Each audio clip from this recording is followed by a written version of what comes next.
Hi, and welcome everyone to this discussion of Fighting for Health, Medicine in Cold War Southeast Asia, edited by Michele Thompson, Kathryn Sweet, and Mitch Aso. This is the latest title in NUS Press's History of Medicine in Southeast Asia book series. I'm Sana, the marketing manager at the Press, and I'll just give you some quick information before we begin. So this discussion is being broadcast live on Facebook and YouTube, and we'll be having a Q&A session later, so do leave your questions in the comment section. Also, we'll share a discount code at the end of the session, so make sure you stick around until then. Now I'd like to introduce Hans Pohls, one of the HOMSEAS series editor and the moderator of today's discussion. Hans is a professor at the School of History and Philosophy of Science at the University of Sydney. His research focuses on the history of medicine in the Dutch East Indies and Indonesia, in particular on the history of psychiatry and mental health. I know it's very late for some of our panelists and viewers, so let's jump right in. Over to you, Hans. Thank you very much, Sana. Welcome, everybody. This is, of course, a great event. Yet another book in a beautiful HOMSEAS History of Medicine in Southeast Asia series. First of all, before I forget, I want to announce that if everything goes well, next July, we will have our HOMSEAS conference in Yogyakarta in Indonesia. Thank you all for joining us. And I suspect there are people from all parts of this world. What we are going to do today is going to give the editors a chance to give a bit on their perspective and their experiences in editing this volume, which will be quite interesting because when I first brought up the topic of editing something with my former supervisor at the University of Pennsylvania, he's basically told me, don't waste your time. Now, I'm very glad that our editors did not follow that advice and got extraordinary chapters together for this beautiful volume. But we love to hear from them, to hear about their experiences in putting it all together, in working from chapters from the first draft I received to the final volume that you can order. And I'm sure Sana will tell us how you can order it at the end of this broadcast. So without much more ado, I would like to introduce Michele Thompson from the University, Southern Connecticut State University in the United States, who specializes in the history of medicine, science, and the environment of Southeast Asia, but more specifically about Vietnam. And as she just reminded me before the broadcast, she focuses on the early modern history of medicine in Vietnam. So therefore, for her to engage so deeply with Cold War medicine must be quite an interesting and novel experience. So, Michele, welcome to the TalkFest, and yes, the floor is yours. Thanks, Hans. And good morning to some people and good evening to others. Thanks to everybody for coming across so many disparate time zones and everything. Sort of piggybacking on what Hans had to say about the place of editorial work in academic life, I really like doing editorial work. I've edited more than one volume. And to me, it's kind of like, if you look at publications by scientists, quite often you see articles and things that have maybe 10 authors. To me, an edited volume is kind of the way that historians do that, with everybody approaching a similar topic, but doing it in their own way. So let me talk a little bit about how this particular volume kind of came into being. In January of 2017, Hans and John Harley Warner and I were just in the final stages of getting out another edited volume. And there was a HOMSEAS meeting in Vientiane, Laos. We were having a wonderful time. It was the conference was absolutely beautiful. The venue was beautiful. Everyone loved Vientiane. And during the course of this, as we were sort of celebrating the volume we had just gotten out, John Harley Warner kind of dropped the idea that, if somebody was looking for another topic, that, he would like to see a volume on Cold War medicine in Southeast Asia. And we all agreed that was very interesting. And we all, at that point, also agreed that we weren't interested in taking it on right then. But the following summer, I was at the next HOMSEAS meeting put together by Hans in Jakarta, Indonesia.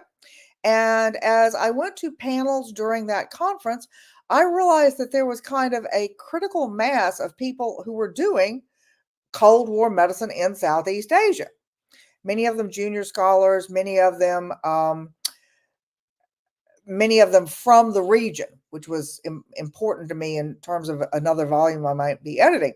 So I talked to some of them about this project, and then I went home and I started pondering it and also thinking of other people who might join in, because there really weren't enough to make it a book. And I also started thinking about who might be co-editors. So gradually over the course of the next few months, we got an editorial team of myself, Kathryn, and Mitch, and we began to recruit people. And our original idea was that we would try very hard to have representation from every country in Southeast Asia. And we did not succeed at that. None of the volumes in the HOMSEAS series has succeeded in that. It's a very large and diverse region, and it's hard to find people who have something on a similar topic from all of these different countries. But we came up with a good broad range, and we started, getting abstracts from people, and then we got first drafts from people, and then the COVID pandemic hit. And this brought new challenges to doing an edited volume on history of medicine in Southeast Asia during a pandemic, during a worldwide pandemic. And we had a few people who had to drop out because they had so much difficulty accessing their sources and just keeping daily life together that they had to drop out. So we don't have quite as broad a coverage as we would like, but we have, a rather wide range. And I think we came up with a very successful volume. And it was a very interesting project for me. But I'd like to also say to Hans, sort of piggybacking on something else he said, although most of my work is pre-modern, pre-20th century, I have lapsed over here and there into 20th century and even 21st century topics. And I teach topics that cover the Cold War. So it certainly added to my interest in it.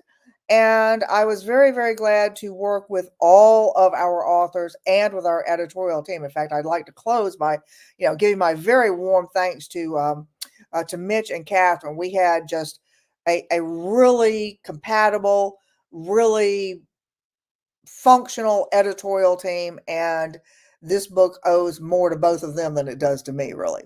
So thanks, and I will turn it back over to Hans now. Well, thank you very much, Michele, especially for the very generous ending. I am sure the other two editors will disagree with that. Nonetheless, it can be quite a terrific process with an editorial team to get chapters in shape, to invite people, and to start to see parallels between the different countries in Southeast Asia.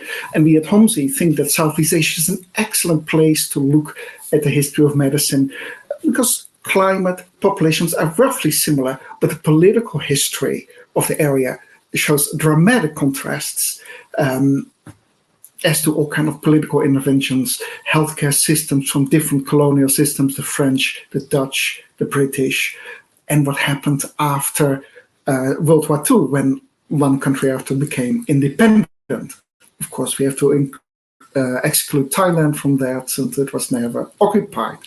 I will now introduce you the next editor of the volume, Michitake Aso, who is a global environmental historian who is focused on Vietnamese and French agriculture, mostly in French Indochina, medicine as well, and health in the 19th and 20th century.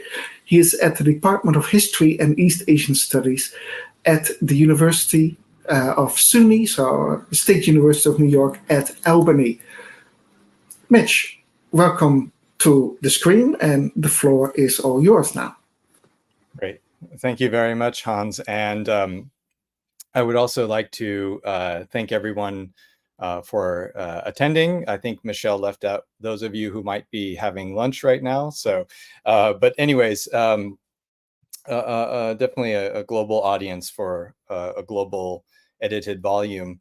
I'm going to just go over quickly sort of the ideas that drove the volume, what I think kind of an overview of what we were trying to highlight, the editors, Kathryn, Michele, and I, through the chapters, and perhaps what kind of emerged organically and in sometimes surprising ways out of the chapters. I'll leave a discussion for individual chapters to the two authors who have joined, and also perhaps in the Q&A section or the discussion section. But as you can see here, this is the cover image, which I think Kathryn will talk more about.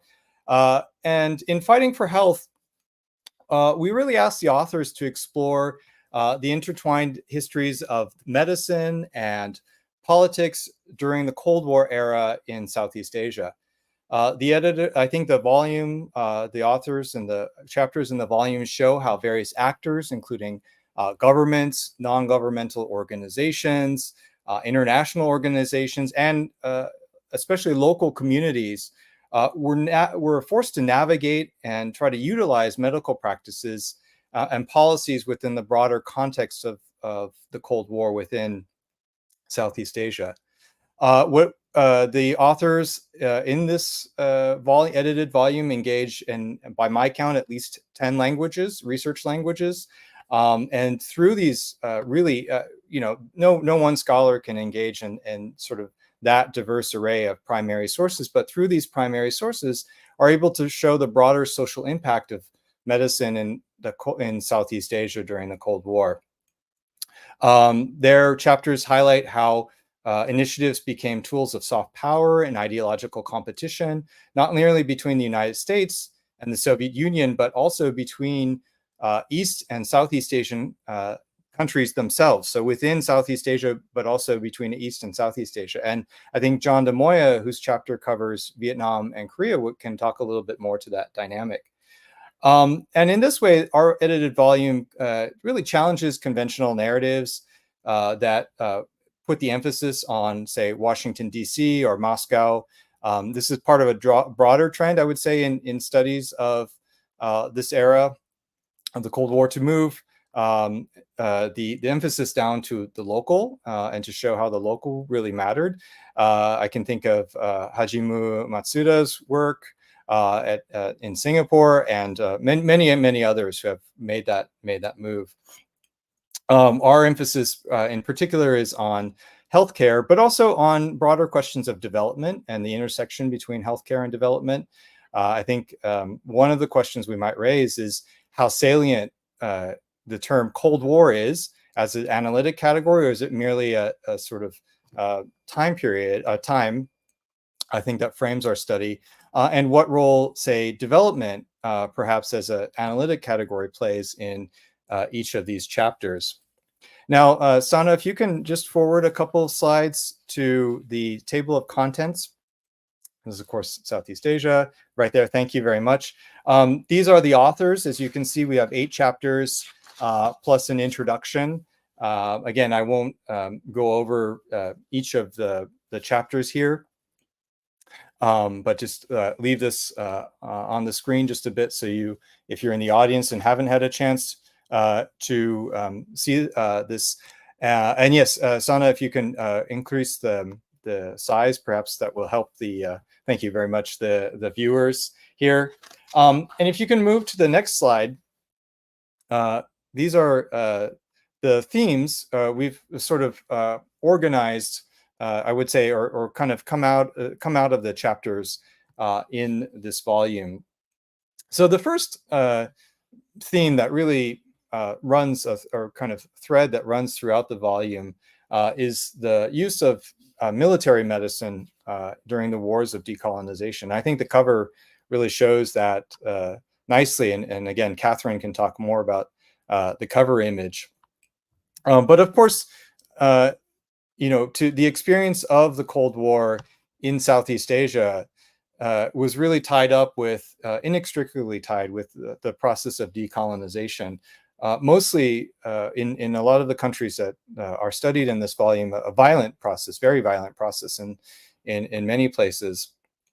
And this decolonization also represented or led to a proliferation of nation states, would-be nation states, sometimes failed nation states, as in Nara Oda's essay chapter looking at the Republic of Vietnam. And as part of this state building process, as authors such as Christopher Gosha have shown for Vietnam during the First Indochina War, medicine and medical doctors played a key role. Again, Hans Pols and Warwick Anderson have also explored this tie between medicine and nationalism, thicker in some places, thinner in others, but present in all. So again, not surprisingly, medicine was put at the service of military. For example, there were in South Vietnam of 1,000 medical doctors in 1966 that were practicing in South Vietnam, 700 were on active duty.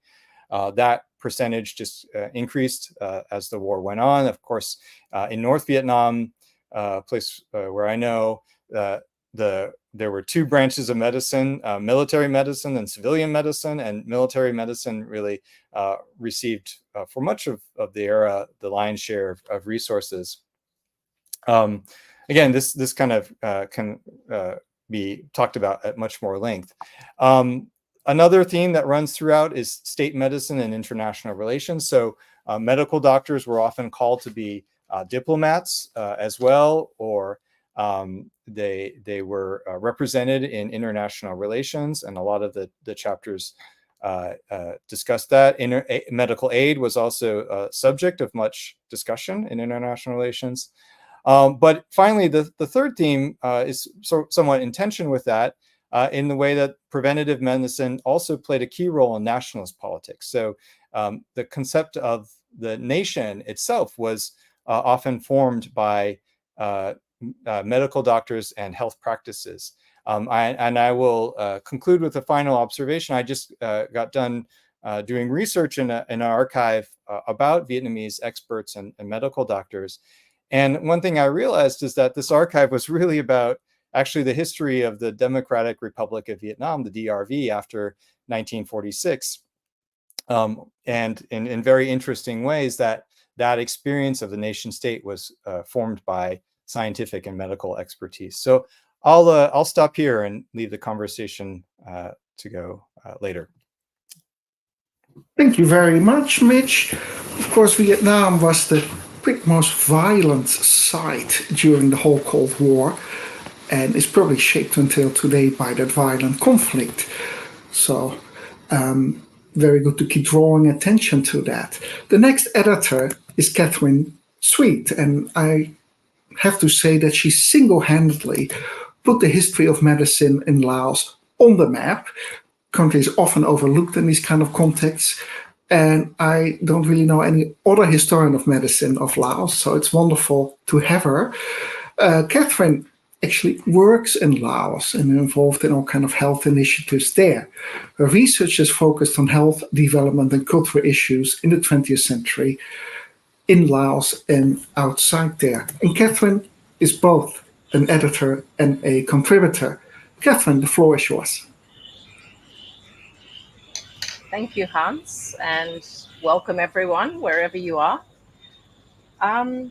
It's always a little bit difficult to be the third speaker after my colleagues have already spoken, but as both Michele and Mitch suggested, I've chosen to focus mainly on discussing the image on the cover of the book, because I think it has quite an interesting background and it tells a story in itself. So I think we were very lucky to come across this image. You know, there's not a wide range of medical images available. As anyone who's gone through medical archives knows, you know, there's often a lot of photographs of vaccinations, sometimes operations. But in this image, we have, you know, a young woman who has a first aid or a medical bag on her front and a backpack, which contains at least one rocket-propelled grenade. You can see poking out the back of the backpack. And so in this simple image, we have, both a representation of health and medicine on her front and war on her back. I think it's a powerful image because it's actually taken by a professional news photographer. So I came across this image in the Laos News Archive in Vientiane when I was doing my PhD research several years ago. And in many ways, it was representative of the photographs. What I found was that certainly Lao news photographers, maybe news photographers in other countries as well, they much preferred to take photographs of women than men. Even if there were more men working in a certain field, you would find a disproportionate number of photographs of women, and especially attractive, easy on the eye women. And so I think in this photograph we have, it's a classic example of that. It's a professional news photograph of a young woman in the field, but obviously, it's posed. It's not an action shot as such. But it really, I think, highlighted a number of the commonalities in Cold War medicine in Southeast Asia across countries. It touched on themes of like youth, those who were most involved in the actual Cold War fighting and positioning were young people, both men and women.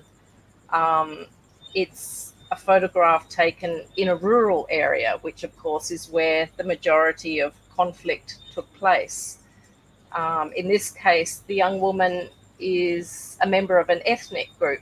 It's difficult to pinpoint exactly which ethnic group, but quite possibly Khmer, maybe Hmong. And so we have all these kind of themes just coming out through the image itself.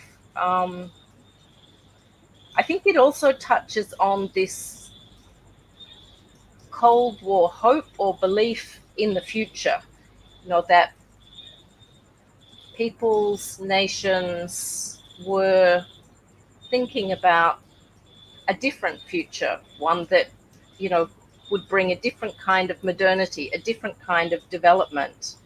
And so in this image, one of the things that really jumps out at me is not just the first aid bag on the woman's front and the RPGs in her backpack, but also the fact that she's wearing a watch, and it's quite a serious watch. To me, that also really symbolizes that, this is a young, ethnic, rural girl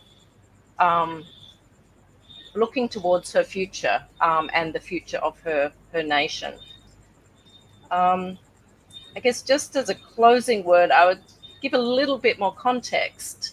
This photograph is, from what I could tell, was actually taken in 1977, which is a few years after the war officially ended in Laos.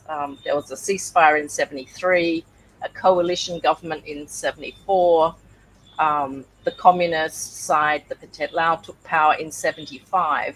And yet this photograph, according to the archives, was taken in 1977, at a time when the war was over, but obviously there was still some degree of internal conflict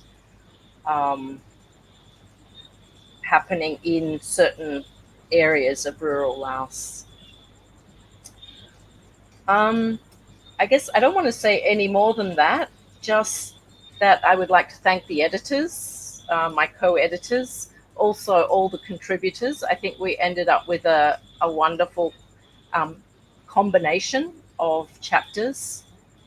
I'd like to thank Hans this evening for staying up very late to moderate and facilitate the discussion, and also thank NUS Press for their support in the production and distribution of the book. Thank you. Back to Hans. Thank you very much, Kathryn. Interesting that picture. Of course, I hadn't noticed all those details in the picture. I'm very glad you pointed all of them out. We are now going to talk with John Namoya, who is Associate Professor of Korean History at Seoul National University. One of the things that we try to do in HOMSEAS is not just to have a variety of national histories, but also to look at the interplay between those nations, exchanges. But the first question I have to ask John is, what are you doing here? Because South Korea has never been part of Southeast Asia. Nonetheless, we cannot leave Korea out because that's pretty much where the Cold War started with the Korean War. So, John, we'd love to hear from you. Sure. Thank you very much, Hans. I'll address that question in two ways. One, beyond the scope of the chapter, Koreanists and Vietnam scholars are increasingly working together. An example I would give you here is the collaboration between Catherine Balzana at Penn State and Six-Yen Wang at UCLA. Kate does Nguyen Vietnam, Six does Chosun and earlier Korea. And they saw opportunity to take two places in the Sinocentric world that rarely talk to each other, particularly the scholars, but obviously even the texts. And they've put together essentially a network of 16th, 17th century Korea people and Vietnam people trying to bridge that gap. So, I mean, I don't want to claim that I am in any way doing something original. It's something sort of very much taking place, maybe a little bit beyond the scope of Southeast Asian people seeing this. The second thing to your context, the immediate answer is most of the sources for my chapter, which is on the free haircuts or ibalso in Korean, come from a Korean military pamphlet called Daemin or Civic Actions. And what this was distributed to soldiers to tell them how to behave in Vietnam. And it had all these images of young Vietnamese children receiving haircuts. And I got really interested, and I'm not quite sure that I ever fully answered, but I was able to speculate that this activity was partly about Korean outreach. It was partly about Koreans possibly estimating population in local villages. And then last and foremost, and many people have agreed with me on this, it's probably also about doing basic public health work, checking for lice, checking for possible signs of communicable disease, because Koreans were living next to these villages. And this being Koreans in the Vietnam War, that is immediately the context for which, to respond again to Hans's question, why the Koreans were there between 1964 and 1973. The last thing I'll say, because I want to be brief here, is one new context has come to my attention since publication, and I want to give credit to the scholar who brought this to my attention last summer at AAS in Asia in Daegu, and that's Jonathan Foyer, who last I checked was at a postdoc in Yale, UCLA graduate. But he pointed out to me that Daemin Waltong doesn't just mean literally civic actions, but that you have a Buddhist context, because the Koreans were then introducing Buddhist chaplaincies. And I still have to think about that. In other words, it's civic outreach. And I have to admit, Koreans being heavily Christian, I was thinking in those terms. But he's right that if you look through the same pamphlet, you see all kinds of images that hit this refrain. So I think I'll close here by hitting those 3 points, which is a nice way of wrapping. Koreans like to point out their presence in Vietnam on 3 bases. One, we are both divided nations. Second, since we are both divided nations, we should point to the connections between the 38th parallel in Korea and the 17th in Vietnam. And then third, which is exactly what Jonathan pointed out, we are common Buddhist cultures. And on all 3 of those reasons, Koreans felt that based on their own experience in the Korean War, that they would have a lot to do to serve the Vietnamese people in their own war. Of course, they didn't get the result they wanted, which was that the South Vietnamese were supposed to win. The Koreans were supposed to get hundreds of millions of dollars of rebuilding work, but we can talk about that later. But that is my quick answer to what Koreans were doing in Vietnam and why I'm here. Thanks very much. I guess this resolves the issue of why South Koreans might feel empathetic for the Vietnamese situation, since the same thing was happening, except in Vietnam it got resolved some way or other. Thank you very much, John, joining us while moving house, or maybe that's the material behind you, packed in those boxes. Just move in and have it unpacked. Excellent. That's probably also the notes for your next research project. Thank you very much, John. And the last speaker we have is Vivek Nelakantan, who, if I may add, was my former PhD student. He is a medical historian focusing on Southeast Asia. And Apart from contributing a chapter to this book, he has added a book himself, The Geopolitics of Health in South and Southeast Asia. And his focus of his historical work has always been on Indonesia. So Vivek, tell us about the Indonesian experience of the Cold War in the field of health and medicine. Thank you so much, Hans. It is really a privilege to contribute to the HOMSEAS volume. So the Indonesian part is unique because Indonesia doesn't fit into the communist or the capitalist bloc. It was a non-aligned, it was part of the non-aligned movement actually that was spearheaded by India, Indonesia, Egypt, and further afar, Yugoslavia. So my chapter raises certain questions like what were the quintessential features of post-colonial science in Indonesia and Southeast Asia, and what were the key post-colonial movements? How and why did doctors play such an important role in post-colonial science? Was Sukarnoist science a variant of post-colonial science more generally, or did it imbue a nationalist flavor? So these are some of the questions that I ask. And the authorship of post-colonial science, that's the most tricky part that David Arnold addresses in the case of India. That is, was Nehru the author of post-colonial science in India? I ask whether Sukarno was the author of post-colonial science in Indonesia. It's a difficult question because Sukarno was architect. So he, in his speeches, he drew a lot from Javanese aphorisms. So that makes it very difficult to situate the question of authorship of Sukarno, President Sukarno, and post-colonial science. And then, of course, the Bandung moment. That is, why do you think I took the Bandung moment?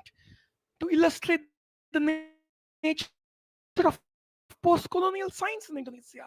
The Bandung Conference took place at the height of the Cold War during the Eisenhower era. The main issue at this time was how do you ensure fair remuneration for newly decolonized countries, because as you know at this time they were transitioning from agriculture to industry. So Indonesia and many other countries were still plantation based economies. So how do you ensure a fair remuneration for the products following the Korean War? After the Korean War, that is, there was a deflation as far as prices of commodities were concerned, and Indonesia also had a political crisis. So how could Sukarno rebuild his political image? So how do you use science to ensure Indonesia's respectability in the Committee of Nations? So that was also an important aspect of post-colonial science in Indonesia. And also the last thing I would like to talk about is symbolism in science.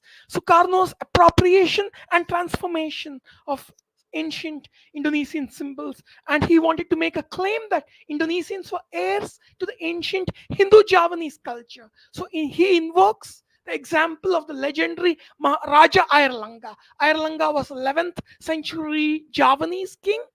So what he did was Airlangga also means he who gulps the water of river Barbrantas of East Java. What Airlangga did essentially was tame the mighty Brantas River, prevent floods, building dikes, channelizing water to grow rice. So that's what he did. So ensure respectability of Indonesian scientists in the world of science, and ensuring that Indonesians were heirs to an ancient Hindu-Javanese culture, and the whole idea of revolutionary fervor. Probably this was inherited from the earlier Japanese period, 1942 to 45. So that is the revolutionary fervor. For example, coining terms like operasi, pembasmian, pembutan gizi, or eradicating illiteracy in nutrition.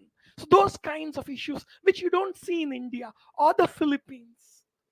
So in Indonesia, what you see is a careful balance between ensuring the country's sovereignty in health on one hand and increasing receptiveness of foreign aid. While in the case of India, what you see is similar issues, but you do not see something like addressing ambiguities of the Bandung Conference of 1955 that Indonesia did. For example, convening the Second Afro-Asian Congress of Pediatrics, in which holistic notion of health, that is what Junet Sujono Puspanagaro, one of the characters of the book, emphasized in 1964. That's the most exciting part of the book. Thank you so much. Thank you very much, Vivek. And as I mentioned before, there is a small danger in doing research in history of anything in Southeast Asia that you get one chapter on Vietnam, one chapter on Indonesia, maybe a chapter on the Philippines. But I now want to ask the editors and the contributors, all the members of this panel, to explore the links they have observed between the country that was the main focus of that chapter and other locations. Of course, first of all, it's the Soviet Union and the United States, but also within Southeast Asia. Thank you very much, John, because you have already answered that question very eloquently. Of course, you're also invited to add something to that. And now I would like let's start with the editors to further explore that question. After some time with the editors, we'll throw open the floor to the audience. And I think there's a mechanism where you can submit your questions. So who would like to jump in first here? I can. And also, I was instructed, audience members can leave questions in the comment section, and then they will make their way to us here. Michele, please. Okay, one thing that I think is brought out in a number of our chapters that was not specifically a surprise to me, but I think is not as perhaps not as well developed in most Cold War studies as it's brought out in our book, is the role of mainland China.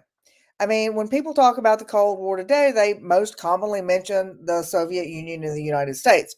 But in a number of these chapters, the role both overt and covert of the People's Republic of China is very, very obvious. And I think that's an important contribution of this book, emphasizing that.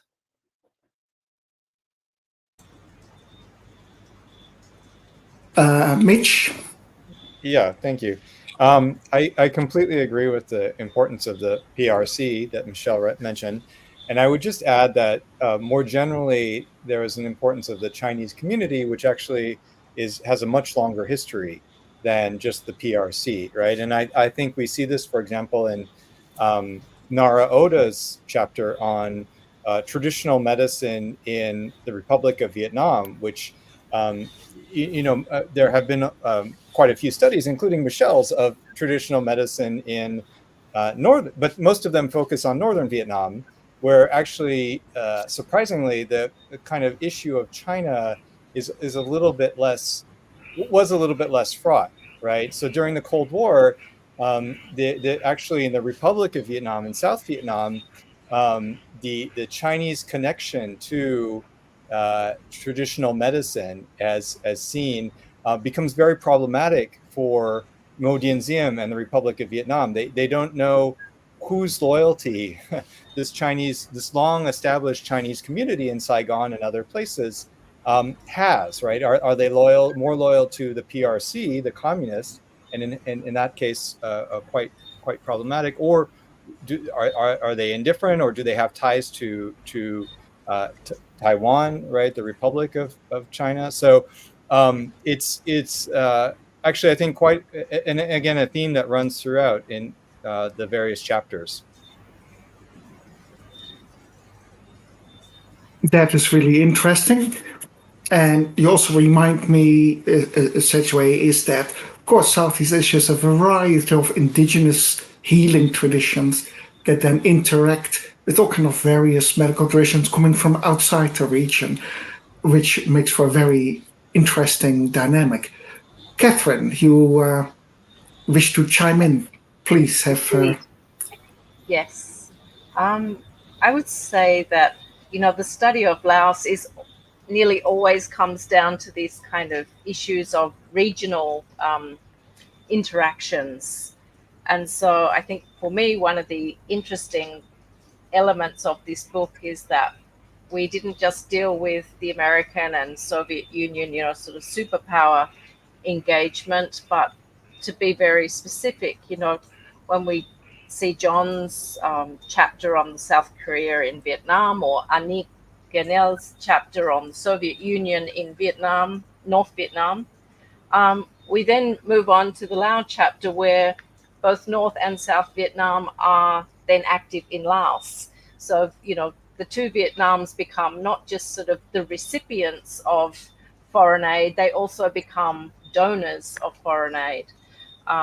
Similarly, the Philippines, while we didn't have a chapter in this volume on Philippines and sort of external influence with the Philippines, in Laos, there was a very sizable Filipino contribution to health and medicine. And so for me, one of the strengths of this volume is that, we really do get into the much more local level of regional stakeholders and sometimes just simply neighboring power relationships, which can often be lost in those more global studies. Thanks.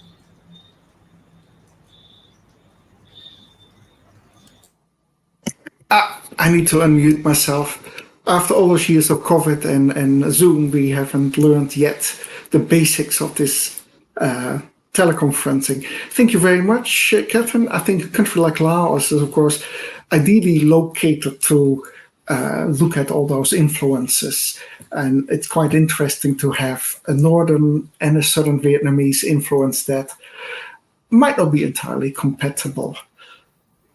John and Vivek, do you wish to comment on interrelations? Yes, John, go ahead, please. Oh, okay. Sure, really quickly, and it's beyond the scope of the chapter, so I'll credit who's already written on this, but yeah, absolutely relevant interrelation actions.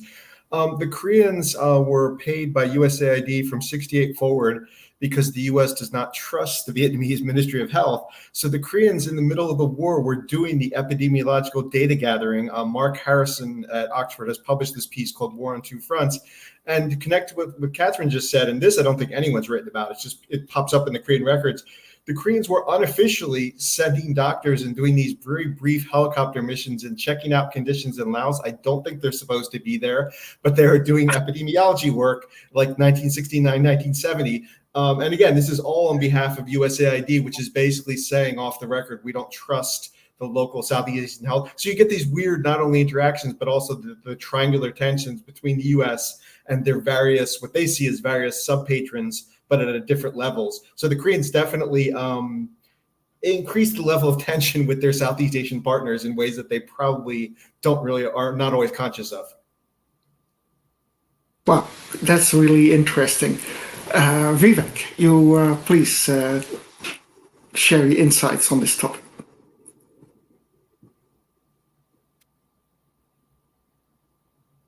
Colonial science with that of India and also the Philippines.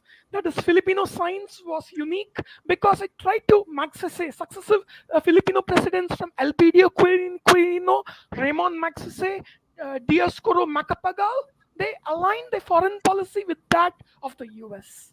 So I have a chapter in Southeast Asian Studies Journal published at the height of the pandemic in 2021. No nation can go forward when it is crippled by disease. So it is open access. So actually what I had discovered is a link between Filipinos and the Indonesians. That is the IRIRI, that is International Rice Research Institute, was established in the Philippines, and it was based on American aid. And actually at that point in time there was a proposal, this was in the late 1950s, to affiliate a university, that is Institute Pertanian at Bogor, Agricultural College at Bogor with Kentucky.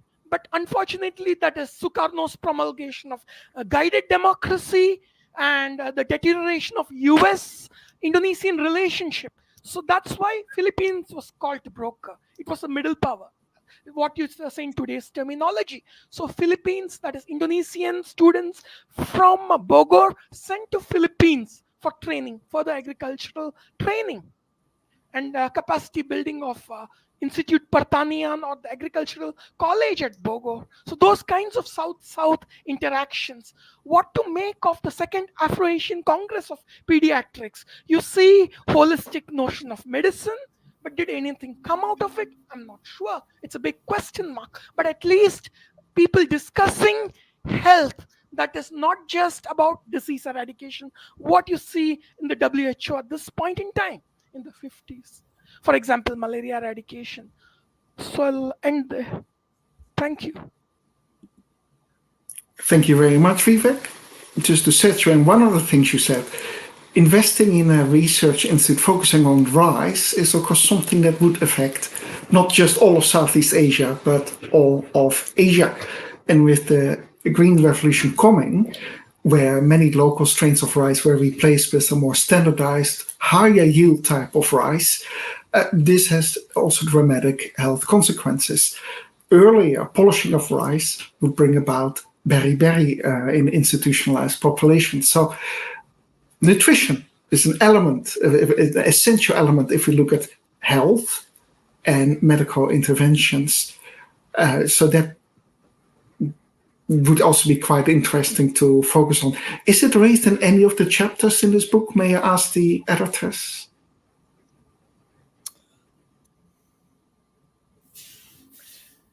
Nutrition. It's raised at least some in several of them, starting with the first one, Chris Shepard's.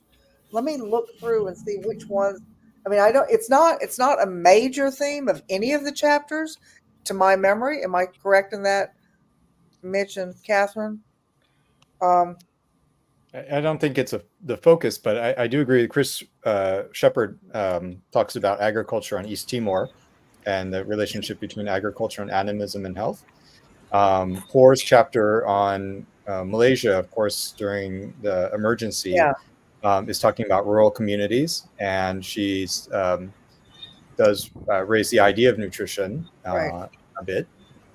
And Xiaoping's chapter about cholera brings up that old idea, that cold foods that are considered cold contribute to cholera.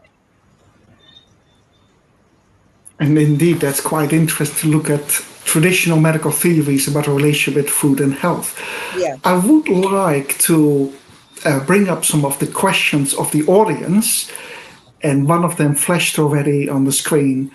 Sana, if you can bring it back. This is a question about contestation. After all, many physicians and public health officials might think that they have the best interest of everybody at heart, and bringing in medical interventions and new medical approaches. Yet, how about contestation, and how did it look like? Who would like to jump in? I think any of us could. Mm-hmm. Would you like? Anyone could, yes, indeed. That's a very good question. Kathryn. Oh, sorry. Yeah. Kathryn, go ahead. I'll jump in because from memory, I think contestation is actually in the title of my chapter. So it would be remiss of me not to mention it. And I guess in the example of Laos, we basically see three sort of main health services that had very different focuses, and it really was a contestation about how should health and medicine be practiced. In the communist liberated zone, it was very much a sort of grassroots, low level, outreach in terms of preventative health at village level, very low, low level, simply trained people providing basic first aid and health information. in the sort of Mekong River towns, the sort of the main population centers of Laos, we had a royalist health service that was very strongly influenced by the former colonial regime and French assistance, which continued after independence. And this was criticized by US and the Lao communists as being very elitist, very technical, very expensive, very difficult to access for ordinary people. And then in between these two extremes of sort of communist grassroots medicine and sort of elitist urban medicine, we had the US funded Filipino Operation Brotherhood, which were trying to deliver something that was somewhere in the middle, but at huge cost. A kind of medicine that relied on massive imports of both staff from the Philippines and pharmaceuticals and other supplies from the US. So, Laos was kind of this microcosm of contestation about what should we be focusing on, how should we do it, what kind of budgets are appropriate. Thanks.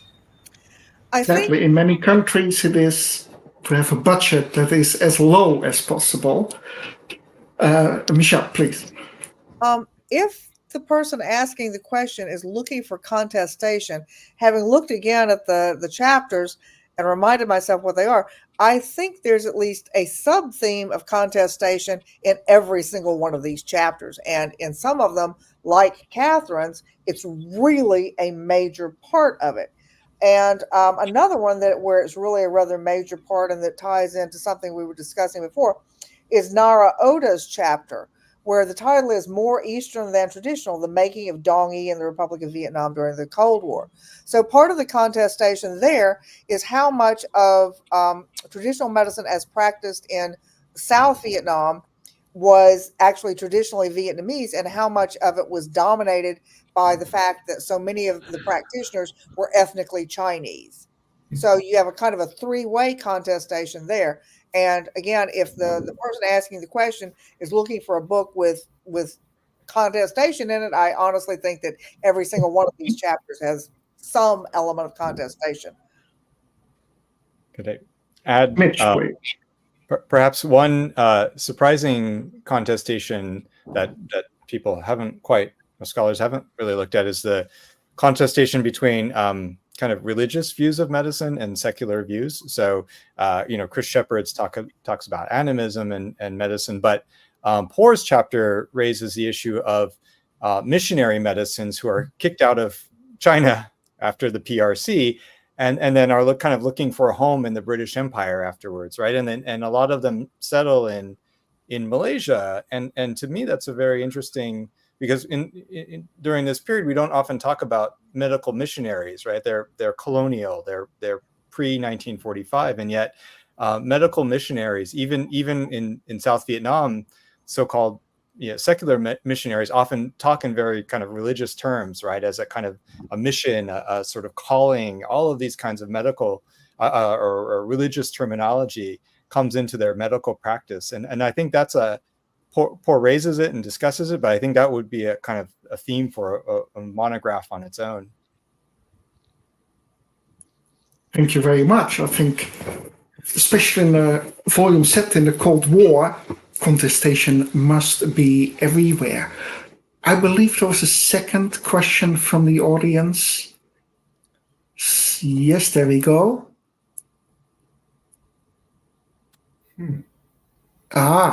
Legacy of the Cold War and dealing with COVID or vaccine choices during COVID. Vivek, you wish to give an answer?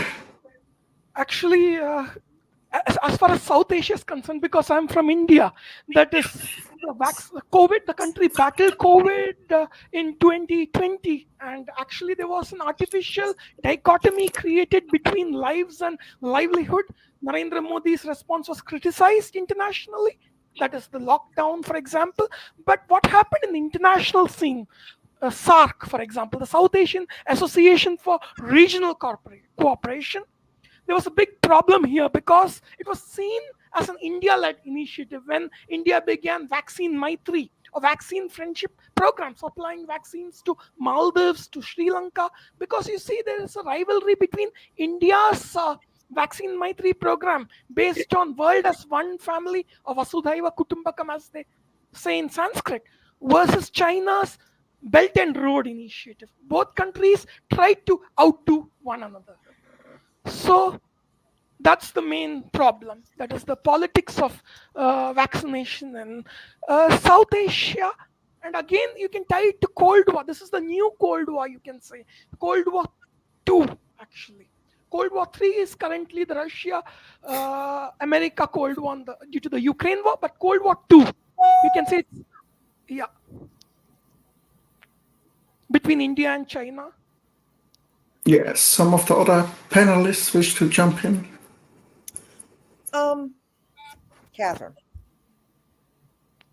May you limit each of you to about 30 seconds because time is running out. Yeah. I mean, Laos was a perfect example of its open policy of receiving aid from everywhere. So there was Sputnik 5 available from Russia, Sinopharm from China, AstraZeneca, J&J from the more traditional Western donors. Everything was on the table. Thanks. Yeah. I can't speak for the other countries of Southeast Asia, but in Vietnam, I would say the main legacy of the Cold War that might have influenced COVID, the reception of COVID vaccination, was simply the fact that the basic structure of the public health service, including its inclusion of traditional Vietnamese medicine, was pretty much set up during the Cold War. The specifics I haven't done research on, and I don't know who has.